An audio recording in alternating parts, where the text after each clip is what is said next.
Vediamo un po' com'è dentro. Molto bellino,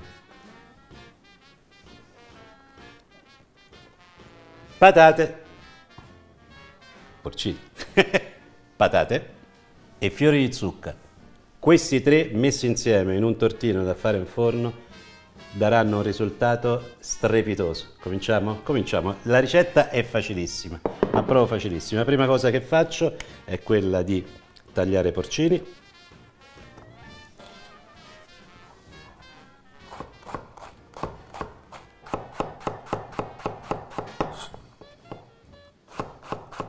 Un pochino di olio in padella, timo e aglio, accendo il fuoco e metto i gambi dei porcini a rosolare in padella. Poi preparo le cappelle e le vado a affettare abbastanza finemente.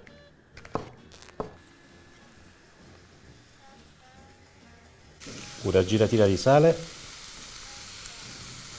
e un pizzico di pepe. Preparati i funghi, si prendono le patate, si asciugano e si affettano finemente. Potete fare anche con una mandolina, proprio così, il più fine possibile.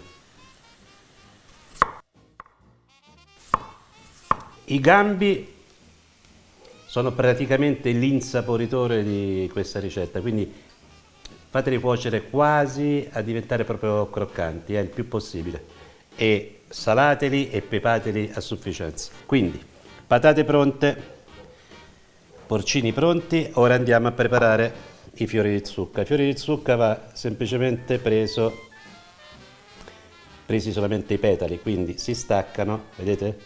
Così, molto semplicemente.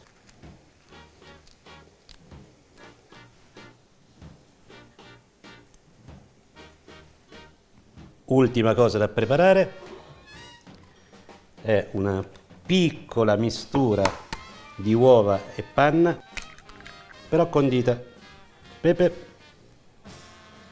e sale. Ecco qua, tutti gli ingredienti sono pronti. Teglietta, stampino, i classici stampini d'alluminio, quelli usa e getta, imburrati e con il pane. Ok? Semplice, semplice, semplice. Si va a foderare il fondo con i fiori di zucca. Non c'è bisogno di fare una cosa particolarmente precisa.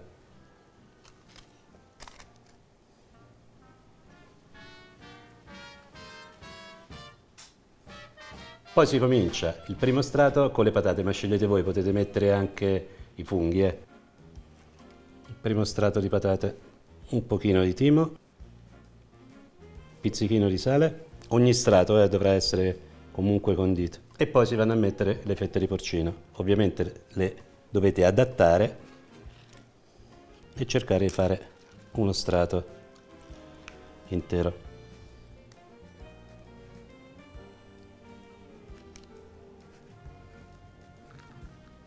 Un pochino di sale va messo anche sopra i porcini.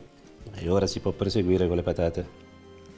Prendiamo un quarto dei gambi che abbiamo fatto in padella, belli saporiti. Si prosegue ancora con le patate. Premete ogni tanto un pochino in modo tale a far da comprimere bene il tutto e si chiude con le patate, sempre un pizzichino di sale e poi si versa con delicatezza la salsa che deve penetrare. Poi, per quel che è possibile, si chiudono i petali verso il centro. Ok, e ora procedo con tutti gli altri. Una delle cose che non vi ho fatto vedere, perché l'ho fatto distrattamente senza essere ripreso, il liquido fatto dalla panna e le uova, mettetelo ogni strato almeno un cucchiaino, in modo tale che poi quando arrivate in cima già penetra perfettamente. Allora, vedete poi, chiusura così, si va in forno per una mezz'oretta, 190 gradi forno statico. A dopo?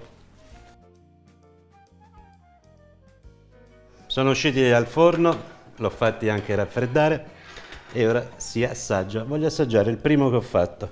Vediamo un po'. Se si stacca bene, si è staccato bene. E ora si passa alla cosa più interessante, ovvero l'assaggio. Tagliamola a metà, vediamo un po' com'è dentro. Molto bellino, molto molto bellino. E ora si assaggia.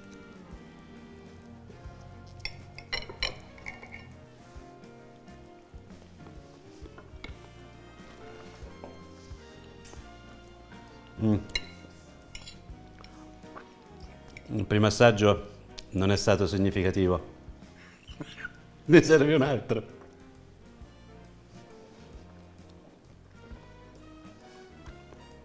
Buono, buonissimo. Lo sapete che io l'avevo pensato come contorno, ma questo potrebbe essere anche un ottimo antipasto? Ma davvero, fantastico.